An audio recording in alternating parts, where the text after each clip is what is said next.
무엇이 보이십니까? 무엇이 보이세요? 무슨 색깔이에요? 네. 우리는 쉽게 검은색의 점을 생각합니다. 그런데 우리가 놓치지 말아야 될 것은 저 검은색의 점 옆에는 그보다 몇십 배 큰 하얀색의 배경이 있다는 사실입니다. 사람들은 그 앞에 놓여 있는 환경이나 조건의 점을 따지지만, 그러나 우리에게 주어진 그 배경이 되어지는 그것이 무엇인가는 우리가 더 중요하다는 사실을 놓치고 살 때가 많습니다. 제가 보기에 신앙생활도 마찬가지입니다. 신앙생활을 해가면서 믿음으로 산다는 것, 그것은 우리의 삶에 놓여 있는 어떤 환경의 점이 아니라, 한 사건이나 조건이 아니라 그 배경이 무엇이냐, 우리의 배경이 하나님이시냐, 내 인생의 배경이 하나님께서 우리와 함께 하시는 그 배경 아래 내가 있느냐, 그것이야말로 우리가 주목해서 보아야 될, 우리가 선명하게 보아야 될 이유라고 믿습니다. 그것이 바로 그리스도인의 삶이라고 하는 거예요. 지나온 삶 가운데 우리는 무엇에 주목되어 왔고 무엇을 쫓아왔습니까? 또 우리가 지금 주목하여 가야 될 것이 무엇인가, 무엇을 바라보고 어디를 주목하여 가는가가 우리의 삶의 배경을 결정하는 일이 될 것입니다. 오늘 본문의 이야기는 요단 저편에서 분배를 마친 그들이 요단 이편, 곧 요단강의 서쪽을 의미합니다.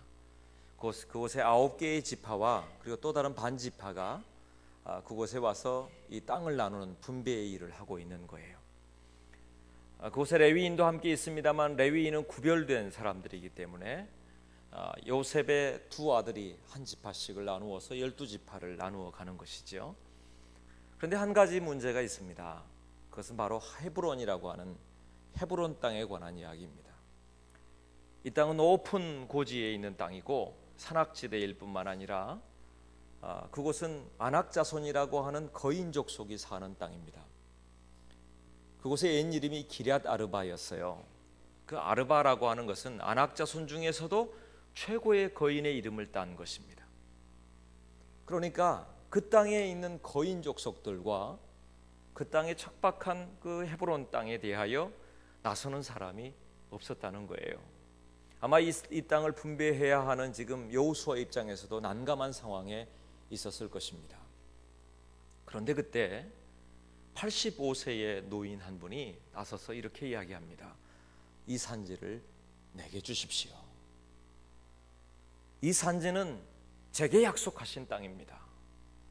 그리고 이 땅에 대하여 하나님께서 승리케 하시고 이 땅에 있는 거인 족속들을 쫓아내실 것입니다. 그리고 오늘 본문 14장의 마지막 결론은 이렇게 나 있습니다. 그 땅의 전쟁이 그쳤더라 라고 말입니다. 누구도 두려워했을, 누구도 나서고 싶지 않았던 그 땅, 그리고 그 땅을 어떻게 정복할까 두려워했던 바로 그 땅을 정복했던 사람, 그리고 그 땅을 당당하게 요구하고 그 땅에 대하여 이 산지를 내게 달라고 선포할 수 있었던 사람, 그리고 그 전쟁을 멈추게 했던 사람의 이야기를 우리가 보는 것입니다.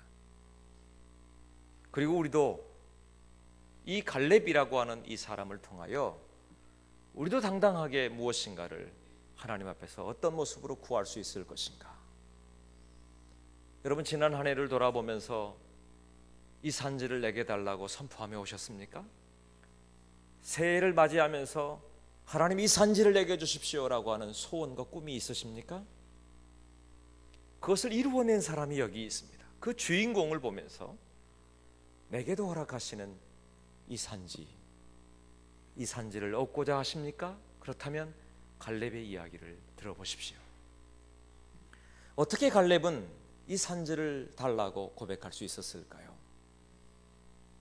우리가 보았던 여호수아 14장 7절과 8절의 말씀에 보면, 내 나이 40세의 여호와의 종 모세가 가데스바네아에서 나를 보내어 이 땅을 정탐하게 하였으므로 내가 성실한 마음으로 그에게 보호하였고 나와 함께 올라갔던 내 형제들은 백성의 간담을 높게 하였으나 나는 내 하나님 여호와께 충성하였으므로.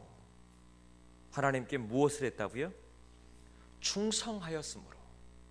그가 내세우고 있는 이 땅을 내게 달라고, 이 산지를 내게 달라고 선포하고 당당할 수 있었던 첫 번째 이야기를 나는 하나님의 말씀에 충성했습니다 라고 이야기하고 있어요.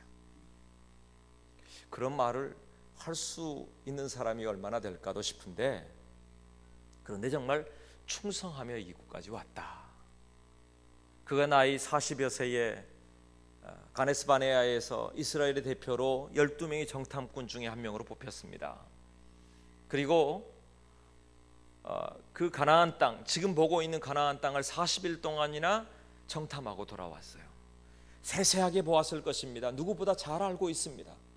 몰라서가 아니에요. 이 산지를 달라고 하는 게 그 정황과 상황을 몰라서가 아닙니다. 잘 알고 있습니다. 누구보다 잘 알고 있어요.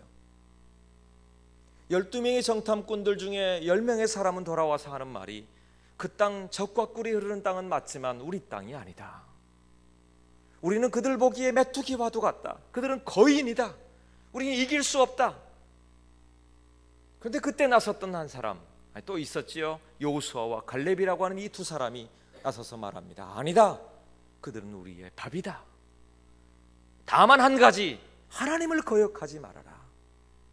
하나님을 거역하지 않으면 그 땅은 반드시 우리의 밥이 될 것이다. 하나님이 허락하신 땅이라고 선포했습니다. 그리고 그 이후에 충성되이 45년의 삶을 그렇게 믿음으로 지켜왔습니다. 그가 고백하고 선포했던 그 믿음의 고백을 여기까지 믿음으로 지켜왔다는 것입니다. 충성된다라고 하는 이 충성이라고 하는 말이요, 제가 원어로 보니까 참 재미있는 표현이 그 뒤에 속해 있습니다. 밀레타라고 하는 말의 그 원어가 말레라고 하는 말인데, 그것에는 가득 채워졌다, 그런 의미가 들어있어요. 그러니까 시간이나 공간적으로 모두 가득 채워진 걸 말해요. 공간으로 말하면 지금 우리 교회 안에 성도들이 가득 채워졌습니다, 이럴 때 쓰는 것이고, 시간으로 말하면 가득 차서 이제는 하나님의 때가 완결되었습니다, 이런 의미로 쓰일 때가 바로 이 가득 채워짐에 대한 의미입니다. 그리고 그 뒤를 따라갔다, 이게 뭐냐? 충성이에요. 또 다른 말로 표현되어 있었습니다. 만족하게 해드렸다, 그게 충성이에요. 그러니까 하나님께, 하나님의 능력, 하나님의 말씀 아래, 하나님의 말씀하신 그 약속 속에 공간적으로나 시간적으로나 가득 채워졌다는 겁니다. 하나님께는 가득 채워지고, 하나님께는 완결되었고, 하나님은 약속하셨고, 그 약속은 완성된 것과도 같다. 그리고 나는 그 뒤를 따라간다. 그 뒤를 따라가는데 그냥 따라가는 게 아닙니다. 그 하나님께 만족함을 드릴 만큼 따라가는 거예요. 그것이 무엇이라고요? 충성이라고 하는 것의 의미입니다. 하나님의 뒤를 따라가기는 따라가는데 불평하고 불신앙하고 불만했던 사람들의 이야기가 아닙니다. 주님께 온전히 신뢰하고 주님의 마음을 만족하게 해드렸던 사람의 이야기입니다. 이스라엘 백성들이 10명의 정탐꾼의 이야기를 듣고요, 모두 마음이 녹아내렸다고 이야기했어요. 얼마나 두려웠던지, 얼마나 무서웠던지. 그리고 그들이 했던 이야기는 불평하고 불신앙하고 두려워했습니다. 모세를 원망했습니다. 이제 애굽 땅으로 돌아가자고 말합니다. 모세를 원망한 게 아니에요. 실제로 보면 하나님을 원망하는 겁니다. 모세에게 불평한 게 아니에요. 하나님께 불평하는 겁니다. 모세를 믿지 못하는 게 아닙니다. 하나님을 원망하고 하나님을 믿지 못하는 것입니다. 돌을 들고 모세 그리고 여호수아와 갈렙을 치려고 했습니다. 하나님을 향하여 돌을 던지고 싶었는지 모르겠어요. 그리고 결국은 그것을 하나님은 불신앙이라고 말했어요.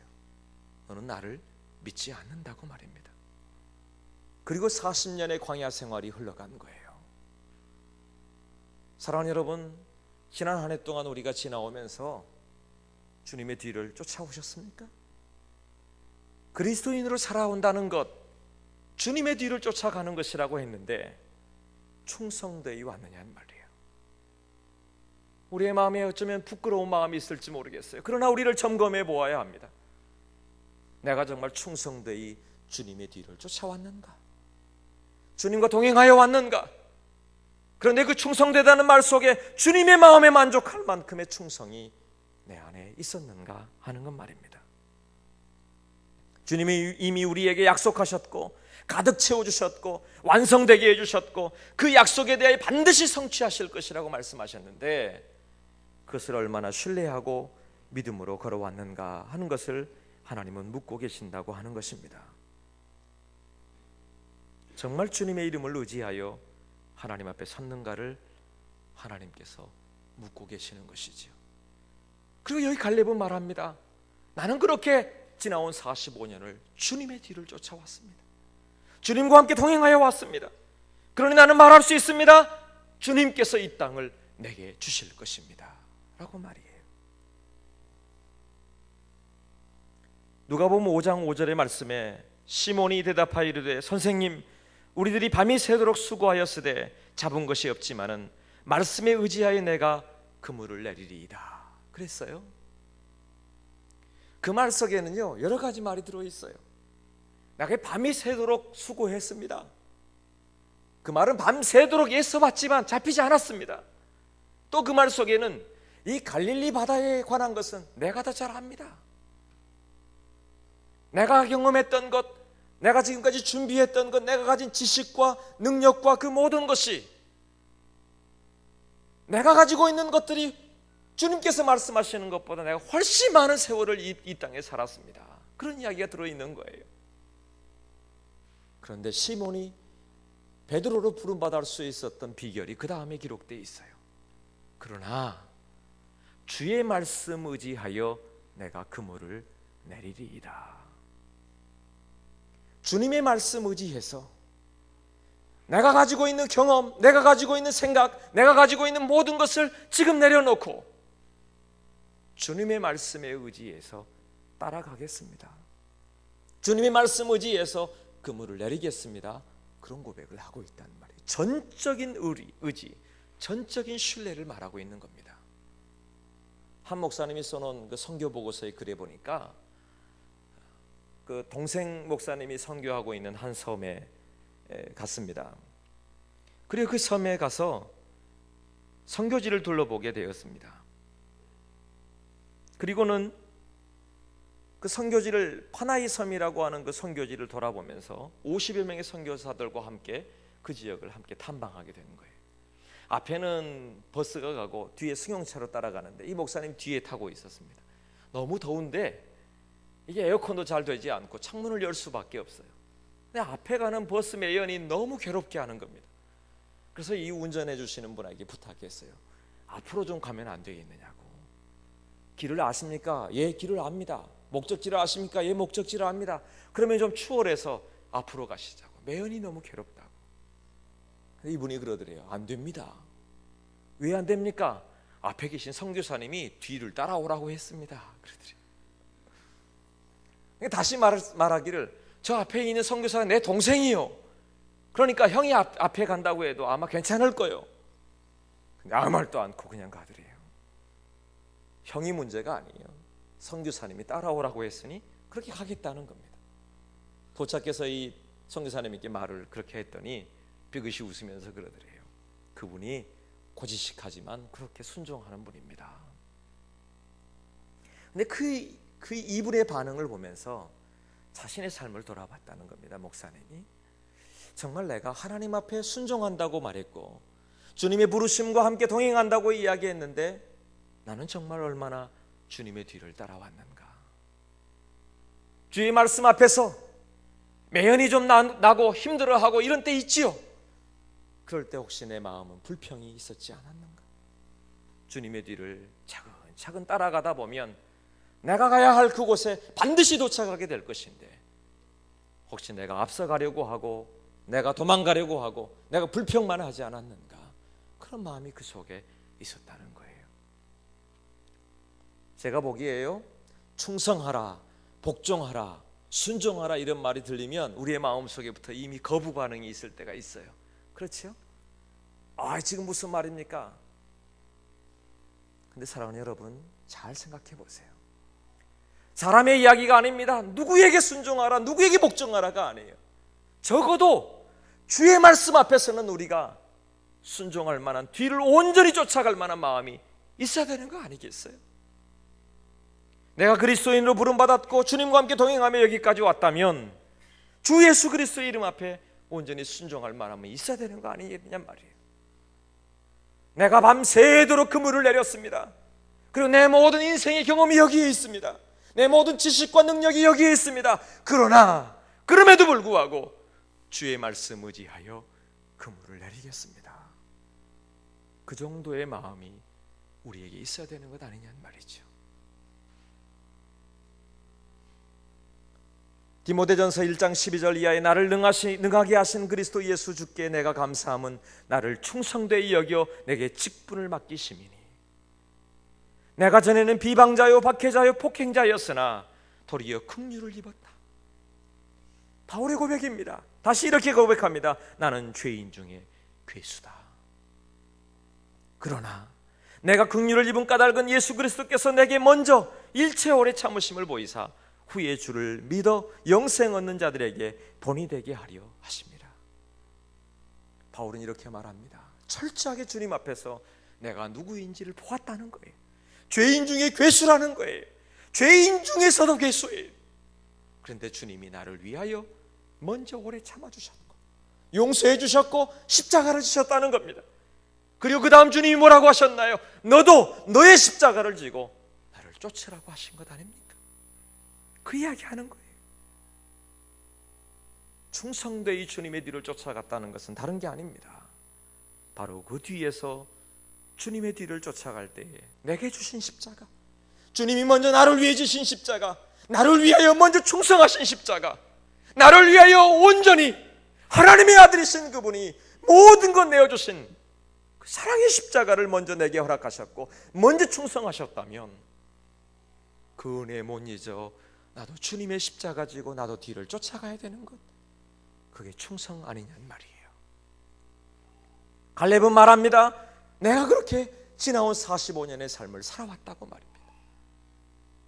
그리고 내가 오늘 그 말씀에 의지하여 내가 그것의 증인이 되어져서 그 삶의 증인이 되어져서 내가 여기 이 산지를 달라고 고백할 수 있다고 말하는 것입니다. 사랑하는 여러분, 그 뒤에 서게 되기를 바랍니다. 그 주님의 은혜 아래 서게 되기를 축복합니다. 그것이 오늘 갈렙의 신앙이었어요. 근데 제가 보니까요, 우리 속에서 순종하지 못하게 하는 것 중에 두 가지가 있어요. 이 두 가지만 제대로 순종하면 우리가 정말 순종할 수 있을 것 같아요. 다른 게 아니라 생각과 마음이에요.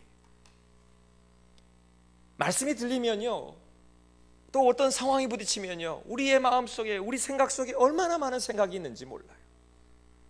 판단하고요, 먼저 생각하고요, 먼저 결정해버리고 말아요. 그것을 주님 앞에 내어놓고 주님의 생각으로 합해지는 것이 얼마나 어려운지, 우리의 마음이 얼마나 많이 흔들리고 좌로나 우로나 치우치고 마는지, 그것을 우리의 마음속에 정말 지킬 수 있느냐. 고린도 교회를 향한 편지 중에 바울은 이렇게 말합니다. 우리의 싸우는 무기는 육신에 속한 것이 아니요 오직 어떤 견고한 진도 무너뜨리는 하나님의 능력이라. 모든 이론을 무너뜨리며 하나님 아는 것을 대적하여 높아진 것을 다 무너뜨리고 모든 생각을 사로잡아 그리스도에게 복종하게 하였다라고 말입니다. 우리의 생각이라고 하는 게 얼마나 어려운지, 그것을 복종시키는 게 얼마나 어려운지 견고한 진이라고 표현했어요. 견고해요. 다른 사람이 뭐라고 이야기하든지요, 이 우리의 마음, 우리의 생각이, 내가 가지고 있는 것이 얼마나 견고한지, 내 생각, 내 경험, 내 지식, 내가 가지고 있는 모든 것을 동원해서 견고한 진을 만들어 놓았어요. 그런데 그것이 하나님 앞에 서면서도, 하나님 앞에서도 견고한 진을 무너뜨리지 못하고 있단 말이에요. 바울은 말합니다. 그 진을 무너뜨리는 하나님의 강력 앞에 서라고 말이에요. 그리고요, 그 생각을 사로잡아다가 그리스도 앞에 복종시키라. 사로잡아다가 그리스도 앞에 복종시킬 수 있는 것. 그리고 나면 주님이 내 안에, 내가 주님 안에, 그리고 주님과 동행하여 주님의 역사하심의 증인이 될 수 있다고 말하는 겁니다. 잠언 4장 23절에 모든 지킬 만한 것 중에 더욱 내 마음을 지키라. 생명의 근원이 이에서 남이니라. 지킬 만한 어떤 것보다 우리의 마음을 지키는 것, 우리의 마음이, 우리의 생각이, 또 우리의 삶이 온전히 주님 앞에 내어 맡기고 주님과 통행하여 설 때에 우리의 삶에 주님의 마음을 만족시키고 나면 충성되이 여겨서 작은 것에 충성하였으니 많은 것을 맡겨주시는 주님의 은혜 아래 우리가 더 경험하게 될 줄로 믿습니다. 그리고 이렇게 고백할 수 있을 거예요. 이 산지를 내게 주십시오 라고 말입니다. 이 산지를 얻게 되기를 축복합니다. 이 산지를 얻으려느냐, 또 한 가지 갈렙을 통하여 우리에게 배우게 하십니다. 갈렙은 이렇게 말합니다.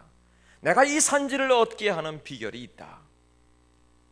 우리가 읽었던 10절 말씀에 이제 보소서 여호와께서 이 말씀을 모세에게 이르신 때로부터 이스라엘이 광야에서 방황한 이 45년 동안을 여호와께서 말씀하신 대로 나를 생존하게 하셨나이다. 무엇 하신 대로요? 말씀하신 대로, 모세에게 말씀하신 대로. 다시 말하면 그곳에 있었던 많은 사람들은 다 가나안 땅에 들어가지 못하지만 여호수아와 갈렙 두 사람에게 약속하신 그 말씀대로 내가 여기 서 있습니다. 말씀하신 대로 나를 생존하게 하셨습니다. 그 광야를 지나 45년의 삶을 나를 여기까지 인도하셨습니다. 내가 증인입니다. 하나님의 말씀하신 약속이 이루어진 것, 내가 여기 서 있는 증인입니다. 증거입니다 라고 말하고 있어요. 하나님의 말씀하신 대로 그에게 선포된 것을 믿었다는 겁니다.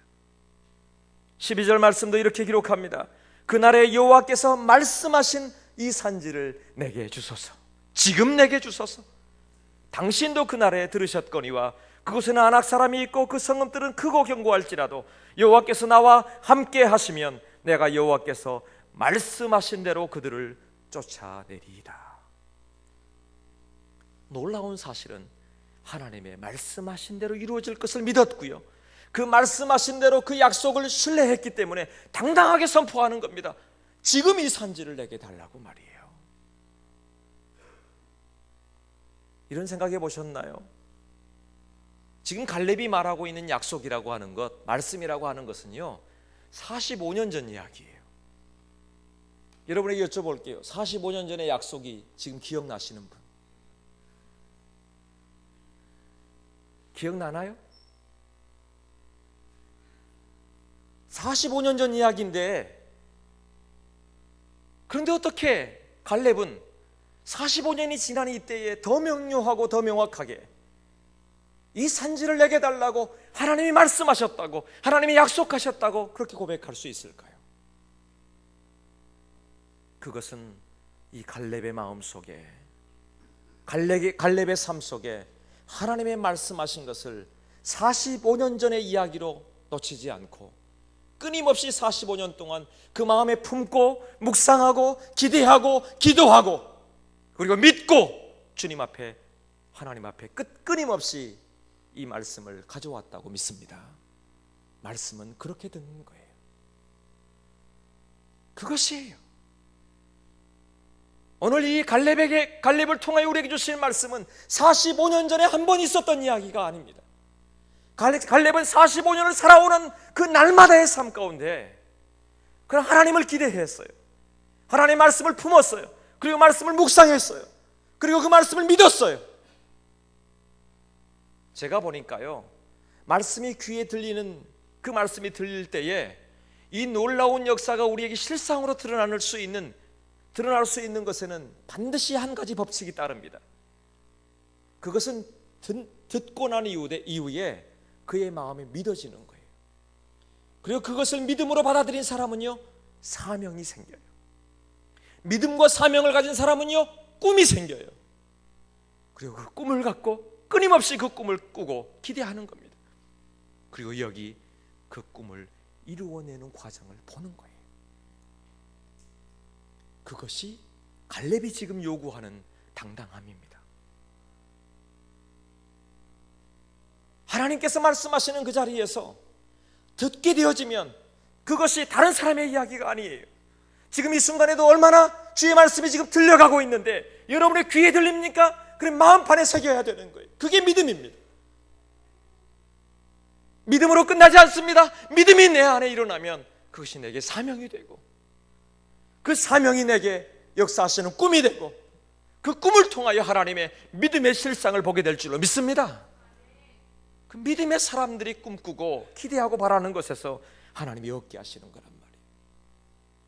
갈렙의 45년은 그냥 지나온 45년이 아닙니다. 그가 믿었고, 그가 기대했고, 이제 해보는 땅을 얻게 하시는 사명을 품었고, 그리고 꿈을 꾸었고, 꿈의 실상을 오늘 보고 있는 거란 말이에요. 오늘 이 갈렙을 묵상할 때에 또 한 사람 요셉을 떠올렸습니다.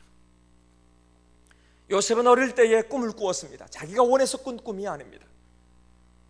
볕단들이 그에게 와서 절을 했고, 하늘의 해와 달과 11개의 별들이 그에게 절하는 것을 꿈을 꾸었습니다. 그리고 이야기했어요. 아무도 그 일에 대해서 크게 생각하지 않았습니다. 오히려 그것 때문에 형들이 질투했고요, 그것 때문에 괴로움을 당하게 됩니다. 창세기 37장에 보면 이 아버지 야곱이 형들에게 전해줄 것을 요셉을 통해서 보냅니다. 도단이라고 하는 곳에 이르렀는데 먼 곳에서 요셉의 모습이 보이고 형들이 그 모습을 보면서 이렇게 이야기합니다. 서로 이르되 꿈꾸는 자가 오는도다. 요셉의 이야기예요. 요셉을 바라보면서 꿈꾸는 자가 온다고 이야기했어요. 위대한 선포인가요? 아닙니다. 조롱의 이야기입니다. 네가 꿈을 꾼다고? 네가 무슨 믿는 사람이라고? 그리스도인이라고? 네가 기대를 갖고 있다고? 네가 뭔가 해보겠다고? 도전해보겠다고? 꿈이 있다고? 사명이 있다고? 그게 위대한 믿음의 고백이 아니라 조롱거리처럼 들린단 말이에요. 지금 꿈꾸는 자가 오는도다. 왜냐하면 그 다음 37장 20절은 이렇게 말합니다. 자, 그를 죽여 한 구덩이에 던지고 우리가 말하기를 악한 짐승이 그를 잡아먹었다 하자. 그의 꿈이 어떻게 되는지를 우리가 볼 것이니라. 다시 말하면 그 형들이 말하는 거예요. 네가 꿈을 꾼다고? 네가 오늘 이곳에서 죽고 나면 도대체 네 꿈이 어떻게 되는지 보자. 비난하고 있고 조롱하고 있는 거예요. 죽이겠다는 거예요. 아니, 죽을 지금 위험 가운데 있는 겁니다. 구덩이에 실제로 빠져 있고, 그리고 그 이후의 삶도 마찬가지입니다. 종으로 살았지요. 감옥에 갇혔지요. 그의 스스로도 해석되지 않았어요. 그러나 그는 말합니다. 해석은 하나님께 두고, 그러나 나는 여전히 꿈을 꾸고, 그 꿈을 꾸는 배경이 하나님께서 꿈을 꾸게 하셨기에, 하나님이 말씀하셨기에, 하나님께서 인도하셨기에, 하나님이 앞서가시기에 내가 지금 꿈을 꿉니다. 그리고 그의 꿈의 마지막에서 그는 이렇게 말합니다. 당신들은 나를 헤아려 하였으나 하나님은 그것을 선으로 바꾸셨습니다. 이 백성을 구원하시기 위하여 나를 사명자로 세우셨습니다. 꿈이 믿음이 되고, 믿음이 사명이 되고, 사명이 지금 그의 실상이 된 줄로 믿습니다. 갈렙의 소원도 거기에 있었어요. 45년을 하루같이 마음에 품고 묵상하고 기대하고 꿈을 꾸고, 그리고 말하는 겁니다. 당당하게 내가 그 증인입니다. 여호수아 당신도 들었지 않습니까? 내가 들었고 그 말씀하신 대로 그가 현실을 파악하지 못하는 사람이 아닙니다. 그의 그 현실을 명확하게 판단합니다. 12절 말씀에 안악자손이 있습니다. 거인이 있습니다. 그러나 하나님이 말씀하시고 하나님이 함께 계시면 능히 쫓아낼 줄로 믿습니다. 전쟁이 그쳤더라. 아멘. 갈렙은 10명의 정탐꾼은 적과 꿀이 흐르는 땅을 보고, 그 현실을 보고 나서 그 적과 꿀이 흐르는 땅의 배경을 거인과 안악자손으로 두려움으로 채워버렸어요. 그러나 여호수아와 갈렙은 젖과 꿀이 흐르는 땅을 보고 그 배경을 하나님으로 채운 겁니다. 하나님의 말씀으로 채운 겁니다. 하나님의 꿈으로 채운 겁니다. 하나님을 기대하는 믿음으로 채운 겁니다. 사명으로 채운 거예요. 그리고 믿음의 실상을 보기로 작정한 겁니다. 그곳에 하나님의 역사가 있습니다. 민수기 29장 1절에 오직 여부 내 아들 갈렙은 온전히 여호와를 순종하였은즉 그는 그것을 볼 것이요 그가 밟은 땅을 내가 그와 그의 자손에게 주리라.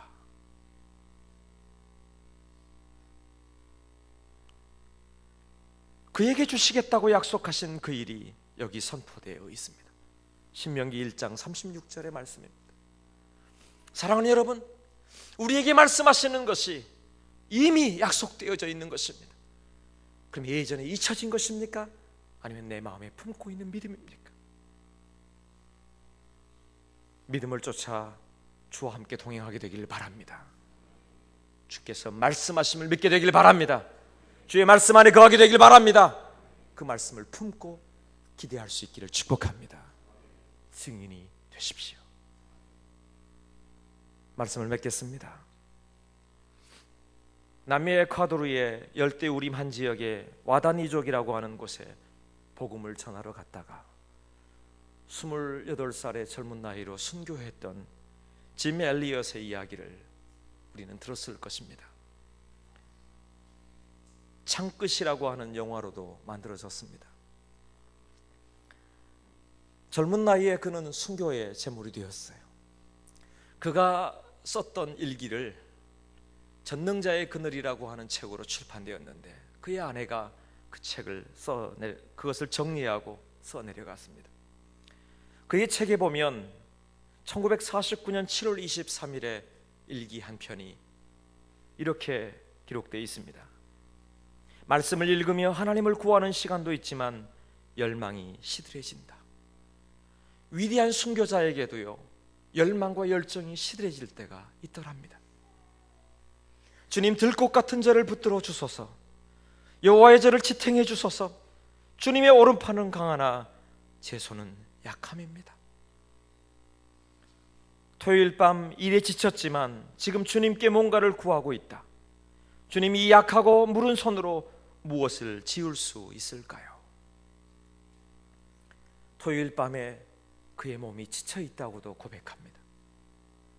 지쳐 있는 몸, 내가 나를 봐도 약한 손일 뿐이고 아무것도 할 수 없어서 내가 이 약하고 물러빠진 이 손을 통해서 도대체 무슨 일을 할 수 있을까요? 이 지쳐있는 이 토요일 밤에 나는 낙심하고 열망이 시들어가고 있습니다. 그렇게 고백하고 있어요. 그러나 그는 여기서 멈추지 않습니다. 그럼에도 불구하고 그는 이렇게 말합니다. 지금 나는 무엇인가를 구하고 있다고 말이에요. 다시 말씀 앞에 서 있다고 말이에요. 그리고 말합니다. 나는 나의 약함을 보지만 하나님의 손에 강함을 본다고 말이에요. 나는 하나님의 손에 강함을 봅니다. 사랑하는 여러분, 우리는 현실 앞에서 약할 수 있습니다. 우리는 현실 앞에서 우리 앞에 놓여 있는 것들 때문에 지쳐 있을 수도 있습니다. 다시 꿈을 꾸기도, 다시 기대하기도, 이 산지를 내게 달라고 그냥 그거 나와 상관없는 이야기일 수도 있습니다. 그러나 여러분, 이 말씀을 듣는 이 순간에 내게 들려지게 되기를 축복합니다. 우리의 마음의 믿음으로 우리 속에 있는 하나님을 신뢰할 수 있게 되기를 바랍니다. 그리고 사명이 되게 하시기를 축복합니다. 그리고 다시 꿈을 꾸십시오. 그리고 우리도 이렇게 고백해야 합니다. 이 산지를 내게 달라고 말이에요. 갈렙의 산지가 아니에요. 여호수아의 산지만이 아니에요. 시몬 베드로의 산지가 아니에요. 짐 엘리엇의 산지를 말하는 게 아닙니다. 지금 이 말씀을 듣고 있는 나의 산지를 구할 때입니다. 우리에게 산하를 주셨습니다. 또 주실 것입니다. 사랑하는 여러분, 여러분의 산지를 구하게 되기를 축복합니다.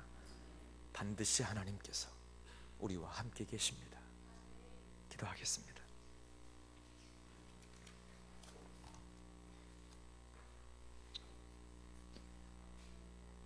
주여 우리를 붙들어 주심을 감사합니다. 주 안에 있게 하시옵소서. 주님을 새롭게 만나게 하여 주시옵소서. 그래서 그 안에 다시 꿈을 꾸게 하여 주시옵소서. 이 산지를 내게 달라고 담대하게, 명확하게, 그리고 당당하게 구할 수 있는 우리의 믿음의 그 약속이 우리 안에 있게 하여 주시옵소서. 주님이 우리를 붙들어 주심을 감사합니다. 예수님의 이름으로 기도드립니다. 아멘.